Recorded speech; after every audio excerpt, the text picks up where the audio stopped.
নমস্কার দর্শক, সংবাদ আবির্ভাবের গুরুত্বপূর্ণ সংবাদে আপনাদের সকলকে স্বাগত। আমরা প্রত্যেক দিনের মতন আজকেও একটি বিশেষ এবং গুরুত্বপূর্ণ সংবাদ আপনাদের সামনে তুলে ধরব। দর্শক, একটা কথায় আছে না, যখন ভালো যায় তখন ভালোই যাবে, আর যখন খারাপ যায় তখন দেখবেন সব কিছুই খারাপ যায়। বলে ভগবান জব দেতা হ্যায় ছপ্পর ফাড় কে দেতা হ্যায়, আর জব লেতা হ্যায় ছপ্পর ফাড় কে লেতা হ্যায়। এই যে কথাগুলো পুরনো দিনের, এই কথাই যেন সত্যি মনে হচ্ছে আজকের দিনে দাঁড়িয়ে। কেন বলছি দর্শক? তার কারণ হচ্ছে, আপনারা সকলেই জানেন যে 2026-এর বিধানসভা ইলেকশনে মুখ্যমন্ত্রী প্রাক্তন মুখ্যমন্ত্রী মমতা ব্যানার্জির পরাজয়। অভিষেক ব্যানার্জির যে দাপুটে কথাবার্তা, সেই কথাবার্তাগুলো একেবারে বেমারম হয়ে গেল। তৃণমূল কংগ্রেস ভরাডুবিতে পরিণত হলো, উঠে এলো বিজেপি। এবং এই যে তৃণমূল কংগ্রেসের যে অহংকার, মুখ্যমন্ত্রী মমতা ব্যানার্জি, প্রাক্তন মুখ্যমন্ত্রী মমতা ব্যানার্জির যে অহংকার, সেই অহংকারে কিন্তু একেবারে ধাক্কা মারল রাজ্যের সাধারণ মানুষ। আর এই ধাক্কা খাবার পর থেকেই আমরা দেখছি মমতা ব্যানার্জির আস্তে আস্তে সব যেন ফাঁকা হয়ে যাচ্ছে, সব যেন কোথায় হারিয়ে যাচ্ছে। আমরা দেখলাম বিধানসভা থেকে তার ভোট সরিয়ে দেওয়া হয়েছে, নবান্ন থেকে তার ভোট সরিয়ে দেওয়া হয়েছে, ফিরহাদ হাকিমের ভোট সরিয়ে দেওয়া হয়েছে। বিভিন্ন মমতা ব্যানার্জির বাড়ির সামনে যে পাহারায় থাকতো কলকাতা পুলিশ, কলকাতা পুলিশের যে কড়াকড়ি পাহারা, সেখান দিয়ে মাছি গোড়ার জায়গা ছিল না। যে কোনো মানুষকে যেতে গেলে মুখ্যমন্ত্রী মমতা ব্যানার্জির কাছ থেকে পারমিশন নিতে হতো। কলকাতা পুলিশ সেই যে ব্যারিকেড, সেই ব্যারিকেড পুরো তুলে দিল অভিষেক ব্যানার্জির বাড়ি থেকে স্ক্যানার মেশিন পর্যন্ত তুলে নিল। এটা তো নয় গেল একটা প্রশাসনিক দিক থেকে পুরো বিষয়। যেহেতু তিনি আর মমতা ব্যানার্জি মুখ্যমন্ত্রী নন, তার দল পরাজিত হয়েছে, তাই তাকে সব কিছুই ছেড়ে দিতে হবে। এটাই নিয়ম, এটাই প্রশাসনিক ব্যবস্থার নিয়ম।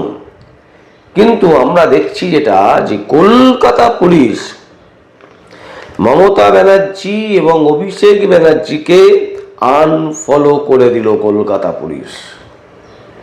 ভাবুন দর্শক, যখন থাকে তখন সবাই থাকে, যখন থাকে না তখন কেউ থাকে না। একেবারে পুলিশ প্রশাসন থেকে বলা হচ্ছে যে 15 বছর তৃণমূল সরকারের যে উত্থান, সেই উত্থানের সাথে সাথে কলকাতা পুলিশ একেবারে জড়িয়ে ছিল আষ্টে পৃষ্ঠে।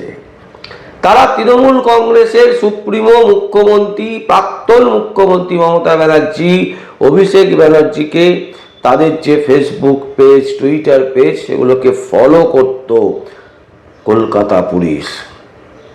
কিন্তু এখন এই 15 বছর পর ঠিক যে মুহূর্তে বিদায় নিল তৃণমূল কংগ্রেস, সেই মুহূর্তের পর থেকেই কিন্তু কলকাতা পুলিশ তারা তাদের যে ফলো, সেই ফলো কিন্তু আনফলো করে দিল। বলছে গরিষ্ঠতায় বাংলার ক্ষমতা দখলের করেছে ভারতীয় জনতা পার্টি, তাই এখন আর প্রাক্তন মুখ্যমন্ত্রী মমতা ব্যানার্জি এবং অভিষেক ব্যানার্জিকে আর ফলো করার দরকার নেই কলকাতা পুলিশের এবং রাজ্য পুলিশের। তৃণমূল কংগ্রেসের সরকারের ক্ষমতা হারানোর পরই এবার কলকাতা পুলিশ কি করলো, এক্স হ্যান্ডেল এবং টুইটার থেকে প্রাক্তন মুখ্যমন্ত্রী এবং অভিষেক ব্যানার্জিকে আনফলো করলো। আর ফলো করলো কাদেরকে? দেশের প্রধানমন্ত্রী নরেন্দ্র মোদী, দেশের স্বরাষ্ট্রমন্ত্রী অমিত শাহ এবং রাজ্যের মুখ্যমন্ত্রী শুভেন্দু অধিকারী। এনাদেরকে কিন্তু এবার থেকে ফলো করলো আর আনফলো করে দিল মমতা ব্যানার্জি, অভিষেক ব্যানার্জিকে। দেখুন ভাগ্যের কি পরিহাস, যে পুলিশ মুখ্যমন্ত্রী মমতা ব্যানার্জির পায়ের সামনে সবসময় দাঁড়িয়ে থাকতো, ইয়েস ম্যাম, ইয়েস ম্যাম। যে পুলিশকে সব সময় তোপ থাকতো মুখ্যমন্ত্রী মমতা ব্যানার্জি, প্রাক্তন মুখ্যমন্ত্রী মমতা ব্যানার্জি। আর সেই পুলিশ কোনো অনুমতি ছাড়াই তৃণমূল কংগ্রেসের সুপ্রিমো মুখ্যমন্ত্রী, প্রাক্তন মুখ্যমন্ত্রী মমতা ব্যানার্জি এবং অভিষেক ব্যানার্জিকে আনফলো করে দিল এক্স হ্যান্ডেল থেকে, টুইটার থেকে। এটাই হচ্ছে নিয়ম। এই জিনিসটাই ভাবার বিষয় ছিল যে দেখুন, ক্ষমতা যতক্ষণ পর্যন্ত আপনার হাতে থাকবে সেই পর্যন্ত কেউ কোনো কথা বলবে না, সেই পর্যন্ত আপনার অন্যায়, আপনার ভুল চুপ করে সহ্য করে যাবে সবাই। কিন্তু যেই মুহূর্তে আপনার কাছ থেকে ক্ষমতা ট্রান্সফার হয়ে যাবে অন্য কারোর হাতে, সেই মুহূর্তে কিন্তু আপনাকে আর কেউ বুঝবে না, আপনাকে নিয়ে আর কেউ ভাববে না। মমতা ব্যানার্জির একটা ছবি দেখেছিলাম দর্শক, এই রিসেন্ট একটি প্রকাশিত হয়েছে, যেখানে মমতা ব্যানার্জি একা বসে আছেন, তার সামনে কেউ নেই। এটাই ভবিতব্য। তিনি যা করেছেন, তিনি রাজ্যের যে ক্ষতি করেছেন, সেই ক্ষতির সামান্যটুকু তিনি পেয়েছেন। এখন যেটা সব থেকে বড় বিষয় সেটা হচ্ছে যে কেন্দ্রীয় বাহিনীর কাছ থেকে শোনা যাচ্ছে যে বিভিন্ন ফাইল নবান্ন থেকে নিয়ে চলে যাওয়ার একটা পরিকল্পনা করেছিল তৃণমূল কংগ্রেস। সেই ফাইল কিন্তু তারা আটকে দিয়েছে, সেই ফাইল নিয়ে যেতে দেয়নি কেন্দ্রীয় বাহিনী। সেই ফাইলে অনেক তথ্য প্রমাণ লুকিয়ে আছে এই মুখ্যমন্ত্রী, প্রাক্তন মুখ্যমন্ত্রী মমতা ব্যানার্জি, তার ভাইপো অভিষেক ব্যানার্জি, ফিরহাদ হাকিম, এই সমস্ত নেতা নেত্রীদের। সেই ফাইল কবে খুলবে এখন প্রশ্ন কিন্তু সেটাই।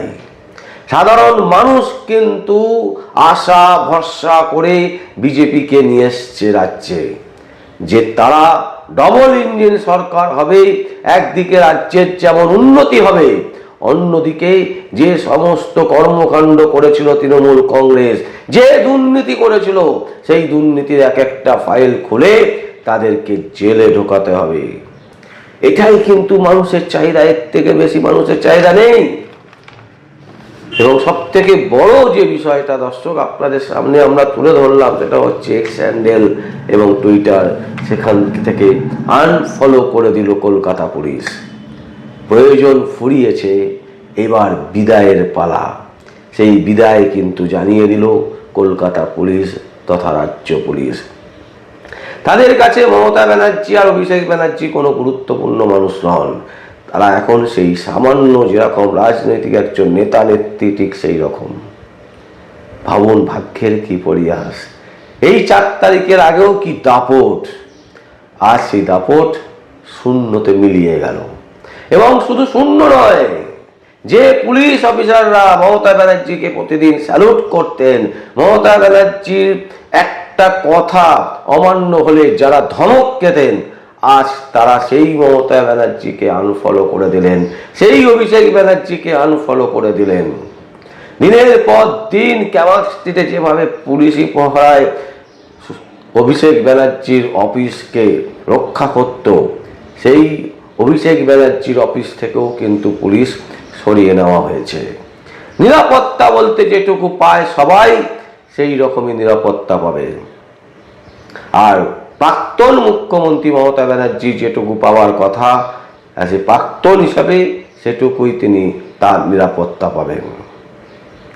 একেই বলে ভাগ্যের পরিহাস। যে পরিহাসে যে পুলিশ এতদিন দালালি করছিল মুখ্যমন্ত্রী মমতা ব্যানার্জির, প্রাক্তন মুখ্যমন্ত্রী মমতা ব্যানার্জির, সেই পুলিশই আজকে আনফলো করে দিচ্ছে মুখ্যমন্ত্রী মমতা ব্যানার্জি, অভিষেক ব্যানার্জিকে। দর্শক, আমরা এই সংবাদ আপনাদের সামনে তুলে ধরলাম। যদি আপনাদের কোনো বক্তব্য থাকে, কোনো কমেন্টস থাকে, অবশ্যই আপনারা কমেন্ট বক্সে কমেন্ট করবেন। আর দেখতে থাকুন পরবর্তী সংবাদ আবির্ভাব নিউজে। আমার নাম বিশ্বজিৎ পাল, সংবাদ আবির্ভাব ও আবির্ভাব নিউজের জন্য।